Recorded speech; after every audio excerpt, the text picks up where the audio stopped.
Welcome to Toy Business Unboxed, your gateway to the secrets of the toy industry. Here, Jason Shea, a toy entrepreneur and expert in the field. Every product we develop is really inspired by some of the real life experience that we have with our son. 60% of all toys last year were sold on Amazon, which is incredible. Be passionate about it because it's a road, it's a journey. Like when you have an idea that you think is like gonna somewhat like change the world, make things better, I'd say go for it. We'll guide you through the enchanting world of toy design, marketing, and manufacturing. Now let the unboxing begin. Welcome back to another episode of Toy Business Unboxed podcast. I'm your host, Jason Shea. Today, we're joined by Janine, a longtime board game reviewer and content creator who have been covering tabletop games, RPGs, educational games for more than a decade.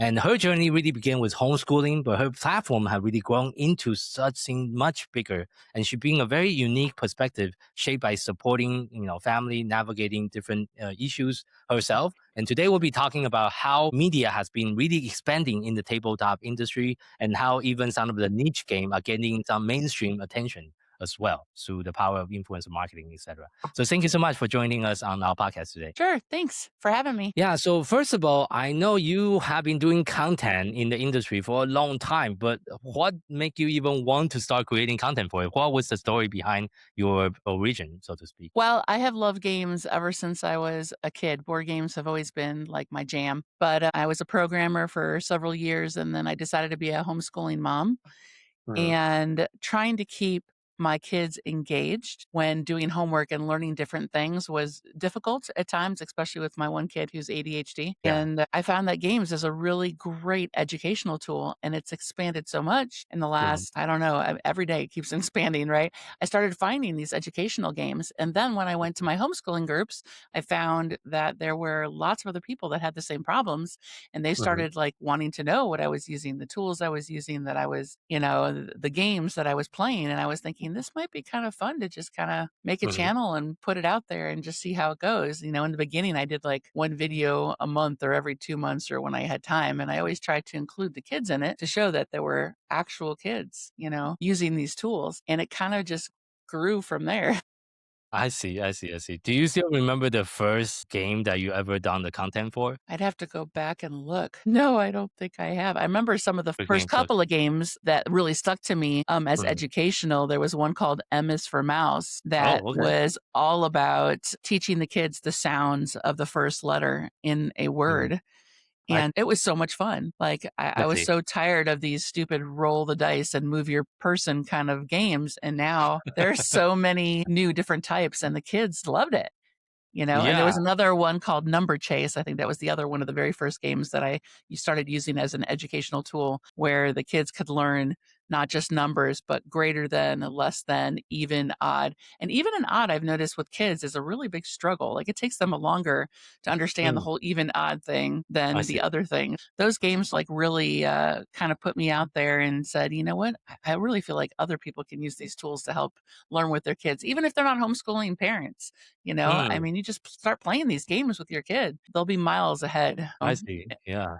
Thank you for sharing that. And since you have been doing this for such a long time, what have you seen in the media landscape changes for the board game industry over the past 10 years? So much. So many more people feel like it's feasible to be able to create content and games. The average person now can say, hey, I've got this idea for a game and I don't necessarily need a publishing company right away. I'm going to start putting it together myself and they can create that. I mean, so much more kids, more people in the USA. I mean, board gaming was much more bigger in the rest of the world up until, 10 or 20 years ago. Now you can find a lot of these games at Target and Walmart, whereas you never saw that before. And I think that's just amazing. I see. Okay. Thank you so much for sharing that. And like out of all the different social media platforms you're still using, do you still feel like there's one platform that give more visibility than others? If so, which one do you recommend for like brand owners or game creator, if they want to get more visibility on their games and the product they are making, what will be some of your suggestion for like any particular strategy or platform that you would suggest them to focus on? I think it really depends on what it is that you're trying to market. Now, is it for kids? Is it for adults? Is it a light game, a heavy game? Is it a toy? Is it a puzzle? What exactly is it? But you want to go the same direction as whatever it is that you're looking at. So find a product that's similar and look at those publishers and see where they're advertising. Like TikTok has really grown huge with board games, but for some reason, a lot of the publishers don't really look to TikTok just yet. It's still kind of a downplayed platform, and maybe Instagram is probably more popular. But I feel like TikTok has some great advantages on its own. There's lots of different ways to do it. Some people are just YouTube creators, and that's maybe for the longer content. So I would find another product that's similar to what you're doing, look at how they are marketing and publishing it, and maybe focus on those platforms. That's a really good piece of advice. It's called competition research. Yeah, right. Yeah, exactly. For sure. And I think there's also, some game that all of a sudden becomes super popular. And, I think the competition is also getting a lot harder as well. As you know, there's a lot more new game coming out every single year because of the reason that you just mentioned. It's a lot easier for common people to launch game without like a huge, you don't really need to own the publishing companies in order to publish your own game nowadays. There's a lot of tool, Kickstarter, like Game Crafter. You can create like a prototype really quickly and very easily. So right. I used to be able to say that I had almost all the games, like the ones that were popular. And now I can't say that. I see games constantly every single day, or toys or puzzles or whatever that I don't have or I've never heard of. And I was like, where has this been? And I'm a collector, so it's very difficult not to run out and get every single thing that's on the market for me. But you can't anymore because there's so many products. It's just too hard.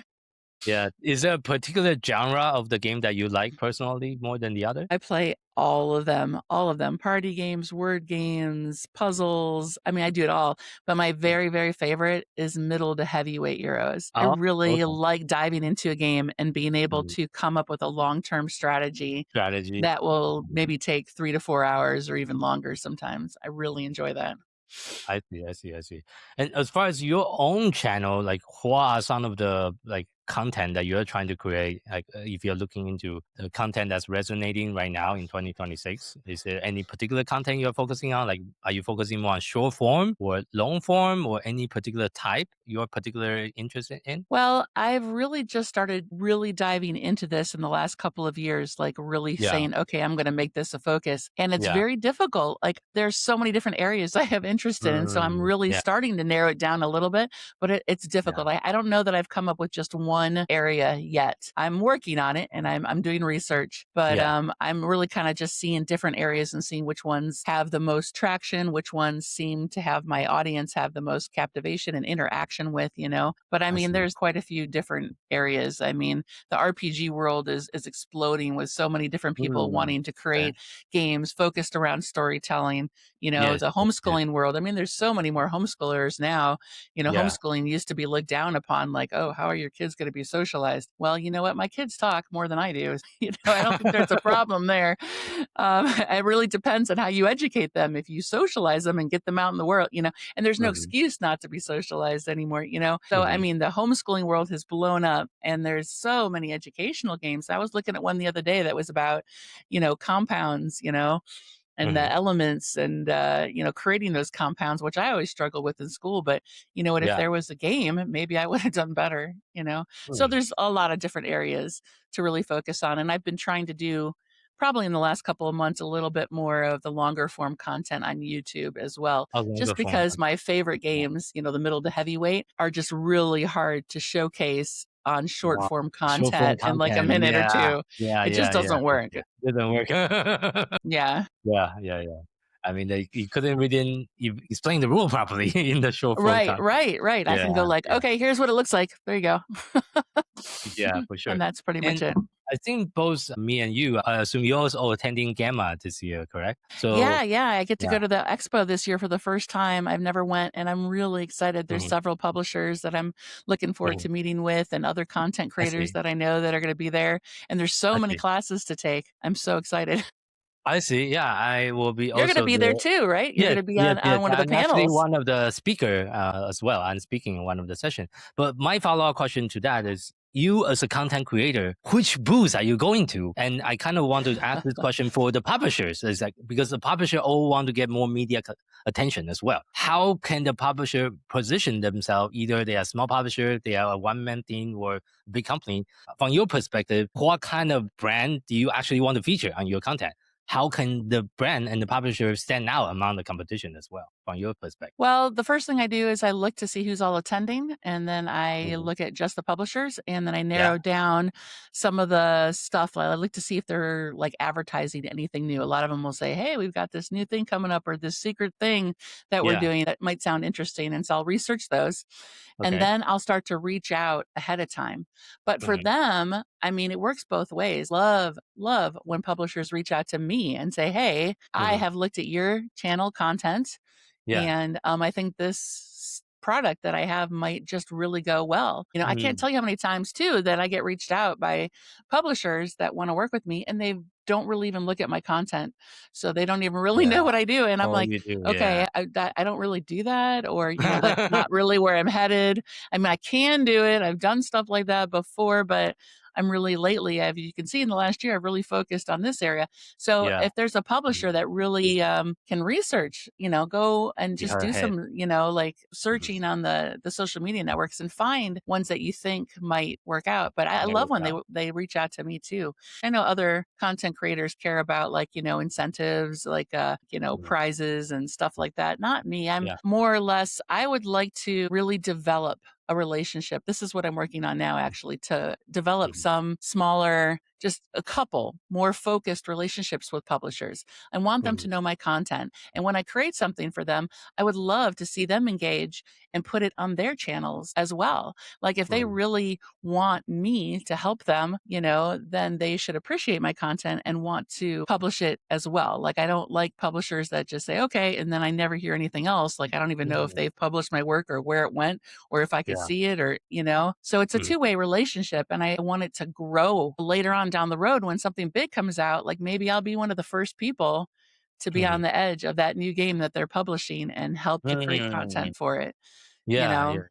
I think the media and publisher relationship really need to be a two-way street. You need to reach out. Obviously, they also need to do their own due diligence to make sure they are partnering with the right content creator that the brand can resonate with. So I think that you bring up a very, very important point. So you don't just reach out to random influencer or creator without even checking out what they are creating to begin with.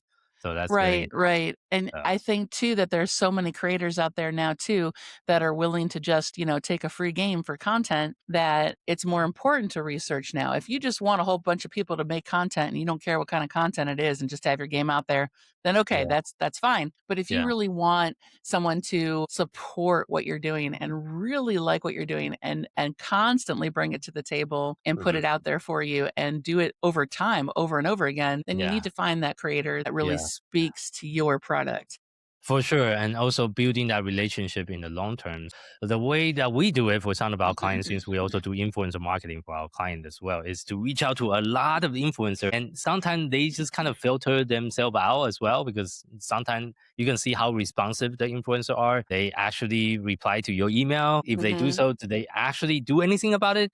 Because the influencer also get busy. They receive like 20, 30, 50 products, like on a weekly basis. Sometimes I have a big stack on my table behind me of games that I have to review. And all the time. I actually canceled a membership to one publisher and they're still sending me games. Yeah.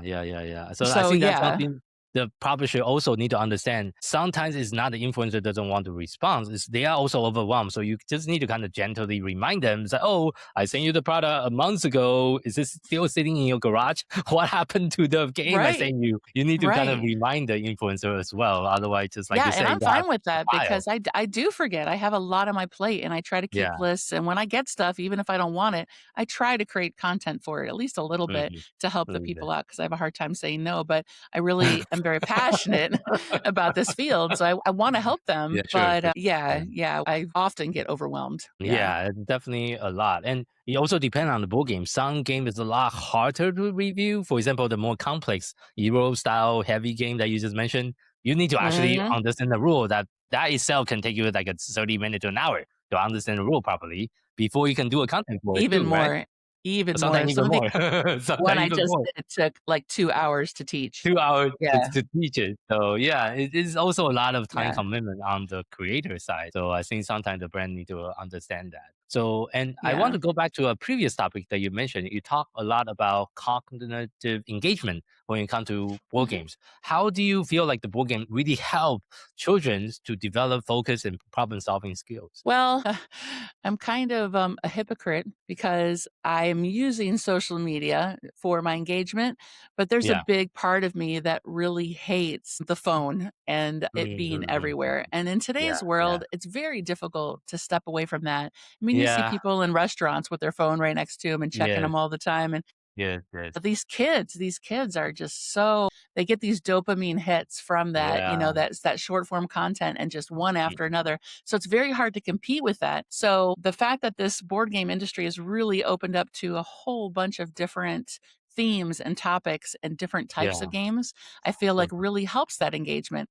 Because if you can match up a game or a theme, even in the game, with a kid or an adult even, that really can get into it, really invest their time in it, then that right there increases the engagement, not just with the people sitting at the table, the interaction if you're a family member or a teacher with a student, but also with their engagement with actually being able to concentrate, because it's been proven, especially with all this social media, that over time our attention span is diminishing. And I think it's really important to have that engagement that's away from screens and away from the computer and away from your phone. And I feel like board gaming, in the toy industry really, really does that. Yeah, that's a really good solid point. That's something I think I also struggle with as a parent. I have 3 kids and everyone is always on the iPad after they finish their homework, obviously. But it's definitely a struggle. And one more thing I also want to follow up on, since I also have kids with ADHD and so do you. In the ADHD household, what have you seen game do differently compared to other form of entertainment? Well, my one ADHD kid sometimes has a harder time relating to his brothers, for example. And if we can find a game as a family, it not only brings us together, but if we can find one that he can engage with and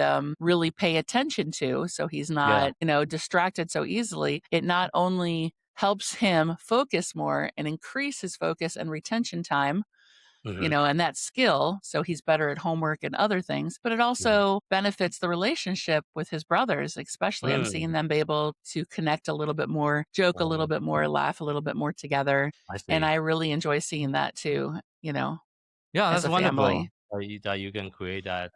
How old are your kids again? They're all teens now. I've got an 18-year-old who's probably going to go off to college or somewhere next fall. And then I have a twin 15-and-a-half-year-olds who are learning how to drive. But one of the twins is the ADHD one. I see. Do they still play board game in their teens now? Yes, because I started it when they were really little. So it's still a thing. And even though I've gotten some pushback as they've gotten older, oh, Mom, I don't want to play games again. I kind of use it as an incentive when they forget a chore. Well, you didn't do a chore, so now you have to do another chore. Or you could play a game with me. I like that. That's how I get games to the table a lot. How do you get your kids to play? Well, I blackmail them is what I'm doing.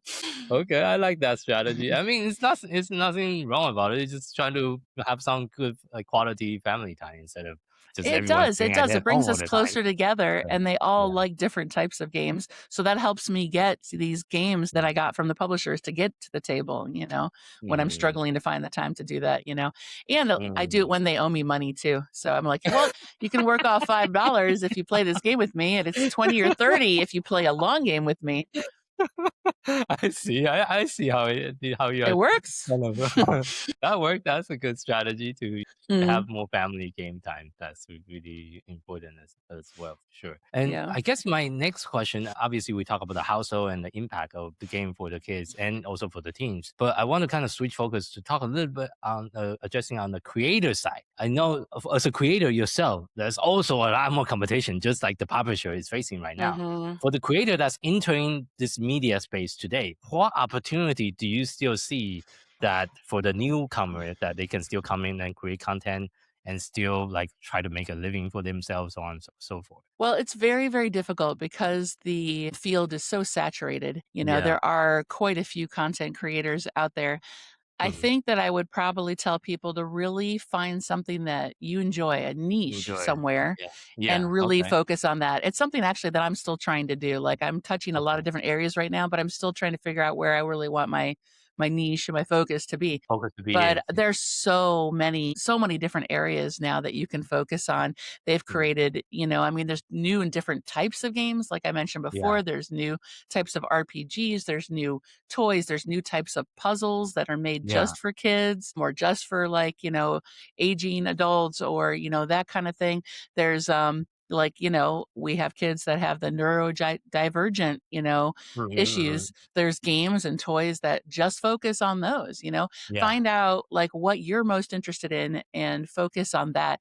Because if you look at other content creators, and this is how I started, I was like, oh, this guy does this, I can do this too. Well, yeah, I can do it. But if you really want to stand out, you need to find something that you're good at, you're passionate about, and that is different than what everybody else is doing, I think. That's very important. And people can tell when they are watching your content is like if you're passionate about the game or the specific genre you're talking about, people can feel that too. So they are more I engaged. agree.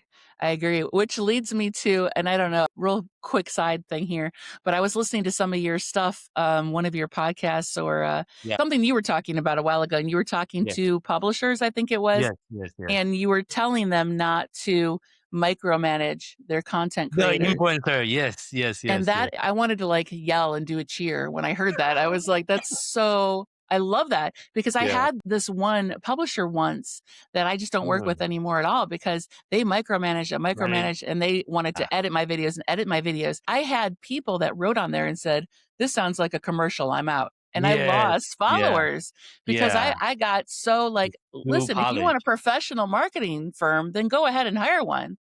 I mean, our content creators are unique and wonderful because they're all individuals and they have their own view and way of doing things. Yes. Yeah, that's a very, very good point. Because if you're micromanaging the influencer, you lose the authenticity that the influencer is really good at, like to clear their voice. So And that's what people respond to. That's why content creation is so important and so big. Yes, 100%. Unfortunately, some older people in the industry doesn't really understand that.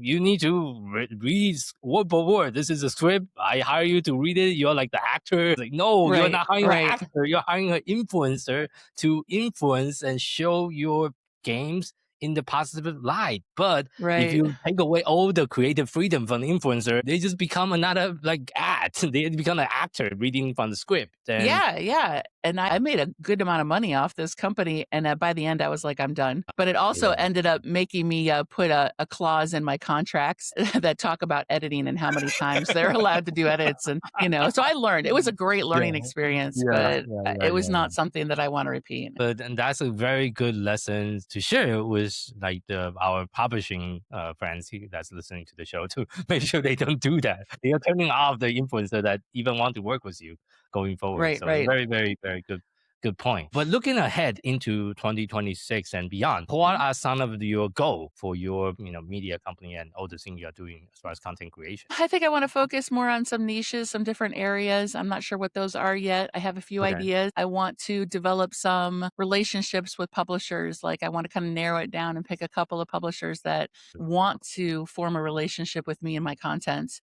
And really have somebody that I really can focus on and promote that I really feel passionate about. I want to do some more long format content because I love the longer, heavier games. And I think that putting some more stuff out there is good. I want to do some more content on mega games because there's hardly anything out there, and they're amazing. I think those are just some of my goals. I have a whole long list, but yeah. I see. And as we're kind of wrapping up today's conversation here, and thank you so much for sharing all your experience and your knowledge. If you have to just share one piece of advice with someone that's getting started in the toys and game industry, what would that be? Well, for creators specifically, I would say that make sure you find something that there's joy in. Don't ever let it become a job or work, because if you get to a point where people are like taking that joy away from you, you need to find satisfaction or joy in what you do at the end of every day, no matter how much work it is or how stressed you get. And if that's gone, you might as well just go find another job, work for somebody else. There's no point. That's true. But for anybody else that's in the toy community, pay attention to the different content creators and find out the ones that you really, really like, and focus on that and see if that's the area that you want. And whether you're a publisher or a creator, that goes along the same wavelength, really try to form relationships with other people in the industry that have the same vision as you. Because I think that's really important. I see. Yeah, that's a very good piece of advice. And for our listener and audience that want to learn a little bit more about you and what you do, where is the best place for people to find you online? Well, my channel is called Geek My Games, and I'm on almost all the social media channels. I'm on TikTok. I'm on Instagram. I have a Linktree.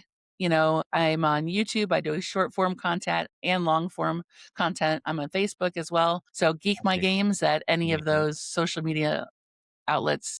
Perfect. We'll make sure we put that in the show notes. And thank you again for your time today, sharing your story and your knowledge with the rest of our audience. Of course. Thank you so much for having me. And thank you for our audience for tuning into this episode of Toy Business Unboxed podcast. I hope today's conversation gives you some fresh insight and inspiration for growing your own toys or game brands. This podcast is proudly brought to you by Toy Launch, a leading marketing and growth partner for toys and game companies.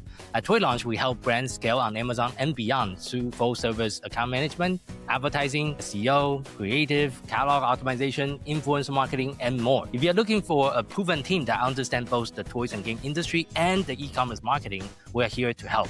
If you'd like a personalized breakdown of your brand, your opportunity, and your next best step, you can schedule a free consultation session with us. Just visit toy-launch.com/schedule. If you want to connect with other toys and game founders, join our free communities, Toys and Game Launchpad. And for more resource, updates, and industry insight, visit us anytime at toy-launch.com. Until next time, keep innovating, keep creating, keep bringing joys to toys. This is Jason Shea signing off on the Toy Business Unboxed podcast. We'll see you in the next episode. Thank you so much, everyone. Thank you.